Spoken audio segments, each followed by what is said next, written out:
Hey guys, Kaufman is a live YouTube channel. I look at comic books new and old. Today I'm looking at a relatively new comic book, Alpha Flight #1 by Marvel Comics. This was a mini-series that Marvel put out at the end of the X-Men Krakoa era. And it says, at last, the spectacular first issue of Alpha Flight. Well, this is actually just the most recent first issue of Alpha Flight.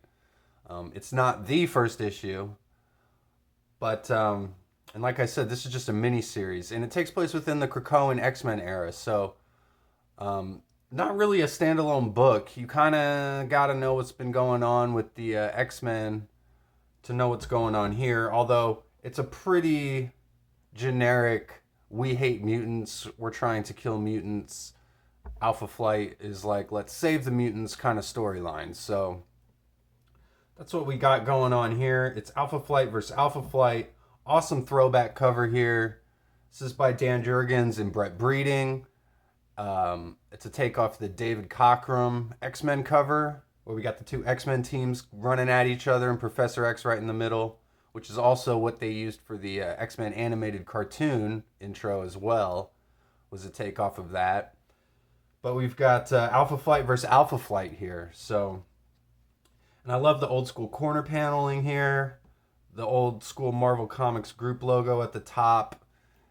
It says approved on Department H authority, which is kind of cute, as opposed to Comics Code Authority. Department H being the secret government organization that funds Alpha Flight. So we'll get into this issue here. See who the team is. It's Ed Brisson is the writer and Scott Godlowski is the artist. And Matt Millett is the color artist. So the fact they don't have an inker labeled there makes me think this is all digital artwork, which is fine. That can still look good too. But I definitely more prefer pencil and ink in my comic book art. But we'll see what we got going on here. Obviously, we're in Canada. And we've got Alpha Flight going on a mission here. Jumping out of a plane. Pretty great way to start a comic book. 90s vibe for sure. So we've got Erica Doron, who is the new head director of Department H. And they're restarting Alpha Flight here. The first line of defense against the mutant threat is what she says. And immediately, people are being, aggressive towards Alpha Flight, saying that they shouldn't be working for the government. They need to be protecting people. Calling them sellouts here. And this obviously kind of hits Guardian the wrong way. No pun intended, as he's getting hit with a coffee cup here. But all throughout this book, you kind of see Guardian's crisis of conscience as he's trying to figure out, should we actually be working for the government here, or should we kind of be doing our own thing? And if you've ever read any Alpha Flight comics before, I think you kind of already know the answer to that. Honestly, I feel like we've kind of already been here before, and Guardian should probably know better too. So the main plot of this comic is that Department H is starting up the Box Sentinel program, which are like these smaller Sentinels. They're not big, as this doctor says. They're not the stark monstrosities, the big giant Sentinels that can, easily be found. They don't have very good sneaking abilities. And these Box Sentinels have been programmed to be able to track mutants wherever they are. So the previous form of Box Sentinels apparently weren't able to do that. So, and Puck has some reservations too. He thinks that, perhaps this is a little too authoritarian, which it is. So this doctor, his name is Roger Box Jr. He's actually the son of Roger Box Sr., who is the original inventor of the Box Sentinels in previous issues of Alpha Flight. But he says that he's got this helmet, so the Box Sentinels, they don't have a mind of their own. They're controlled by him. So, and then we've got Guardian shaking the hand of the Box Sentinel here. So,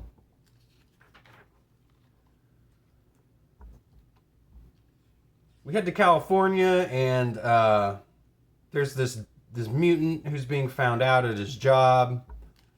The boss says, "Oh, you all signed papers saying you weren't mutants, but we found out you are." And so this guy, he shows off his mutant power, which looks a lot like armor, if you ask me. But he's not armor. And he uses his power, though, to create this like giant heat force field. And he jumps out the window to get away. So then we head to Canada. And actually, the first time I was reading this, I thought this was the same character, because we just kind of go from this character leaving to Alpha Flight tracking down this other mutant who, you know, doesn't want to be helped by Alpha Flight at all. But I kind of figured that whoever this mutant was just kind of has absorption powers or can create, you know, force fields around him using any material that's close by. But apparently this is a different mutant. So Alpha Flight's trying to, you know, track him down and bring him in. But right as they're about to, they get confronted by this other Alpha Flight team, kind of the rogue Alpha Flight team, which has Fang on it, North Star, Aurora, and Puck says Dakin, and he goes, "It's Fang now," and Puck says, "Sounds dumb." So I think some of the fans, maybe the writer and some of the fans' sentiments on Dakin's constantly changing alias, but I think now he's going by Helverine. So I mean, Fang was fine. The fact that he kind of had that old school Fang costume and the costume Wolverine wore a couple times, I kind of liked that aspect. Kind of wish they'd stuck with it, but oh well. We're going with Helverine. So anyway, so this other Alpha Flight team ends up grabbing this mutant. They get him away from Guardian and the government Alpha Flight team, as Nemesis shows up, who Guardian thought Nemesis was dead. And they've basically been embarrassed because this entire crowd saw what happened. So, and they get back to the government, and the government is also like pretty embarrassed and doesn't appreciate what happened here. We get some more with this other mutant who had escaped earlier, and he's talking to his wife and his kids, and he's just telling them that he's going to be safe. He had to do what he had to do.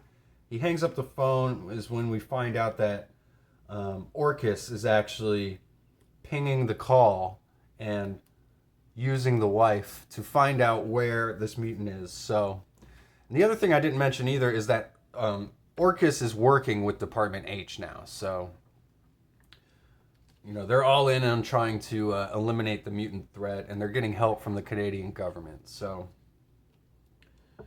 as I said, Department H isn't happy about what happened here. Guardian just says, you know, we didn't expect those other guys to show up. So, then we're in, it's called Krakoa North in Manitoba, Canada, which is like this safe house that this Alpha Flight team has been taking mutants. And we find out that actually this other Alpha Flight team is working with the rogue Alpha Flight team. So it was actually in all a ruse, just to get those mutants away from the government. So we find out Shaman and Puck, Snowbird, Guardian, they're all actually working with the other Alpha Flight team.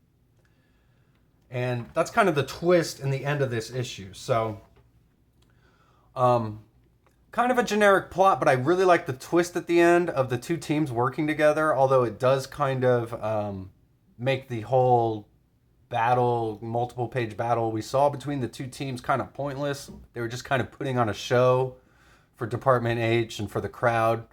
But an interesting concept. I really love this cover though, and I'm a big Alpha Flight fan. Always have been a fan of Alpha Flight. I was a little disappointed that this series was just a mini series. I really wish that we had an ongoing Alpha Flight team book, but it is what it is. So anyway, thanks for watching. Please subscribe to the channel if you haven't yet, and I'll see you guys on the next one.